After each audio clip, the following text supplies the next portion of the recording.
Second thing is brand purpose. I want to talk about in this area of long term. A brand purpose is absolutely fantastic if you have one. There's a lot of talk and there's a lot of writing about brand purpose. It's just one of the books that's there at the moment. And if you look at something like Dove, it's been a fantastic case study in really having a brand purpose, but more importantly, actually living it. And all of you will be familiar with some of the content that they've produced. I think Sketches, everyone familiar with Sketches, where it was your own self-image versus how someone else sees you. Up to the summer of 2015, that was the most seen piece of branded content ever in the history of the world. A lot of the time just because they're living out what their purpose is. The danger of brand purpose and the amount of focus and writing that there is at the moment is people just deciding, I should just have a purpose. And either trying to search for one and not living it, or actually genuinely having one and falling short of it. If you look at Kodak, Kodak prompted us to record amazing memories that we would cherish forever, but they didn't really want us to do that digitally, and they only provided one way for us to do that, so they weren't really living their purpose. If you look at Nintendo, their purpose is to bring a smile to every face they touch, but after 2 games of tennis on the Wii, we kind of stopped smiling. And there wasn't really a whole lot else to try and live that promise out. And if you look at Chipotle and the difficulty they're having at the moment, a lot of their promise is local produce, organic, fresh, a better way of preparing food. And they've got a massive E. coli problem at the moment. And they can't get to the bottom of it because they can't trace the produce, which is not really living their promise. So again, purpose is brilliant if you have one. If you have one, live it. If you want one and find it, that's great, but you have to act it out. And living a purpose is more important than communicating it, because if you don't live it, it's just more clutter for everybody else.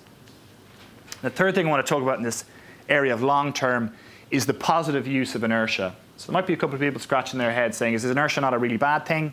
And I'm used to talking about inertia as a problem, because inertia is people just basically doing the same behavior and not necessarily moving. But it depends on what side of inertia you're actually on. A lot of the time it can be actually a really positive force if you're a dominant player in the market. If you look at a campaign by Bing, does everybody know what Bing is? It's a search engine in the US. Some people don't because Googling has become the noun for how you search for things.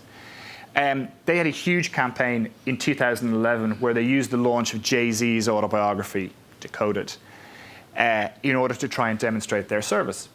So you had an amazing campaign by Droga 5. They took every single page of Jay-Z's book and they printed it somewhere around the world, on plates, on pool tables, on cars. And you could use Bing to try and find all these pages and effectively put them together. They had huge creative power in Droga 5. They had a massively cultural relevant star in terms of Jay-Z. They had a huge piece that everyone was really interested in terms of his autobiography. Now, the campaign did really well for Jay-Z and his autobiography, but there was a lot of people Googling Jay-Z Decoded and what was it actually all about. And the reason is because of inertia.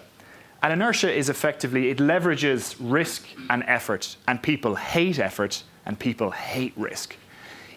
If someone doesn't have to change their behavior, they largely won't. And understanding that can be really, really powerful. Now, Bing has actually grown, and it's now just broken 20% market share in the States. The reason is not because of any campaign. The reason is because when you do a Siri search, it automatically uses Bing. So it's just easy for you to use, and you don't necessarily have to change it. And that's how they've reached a market share rather than necessarily any particular campaign.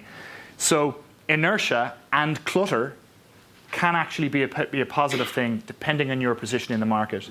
If you're lower down, you have to break it, but if you're higher up, sometimes reinforcing it can be a good thing. That's not necessarily something that you hear every day from marketing and advertising professionals.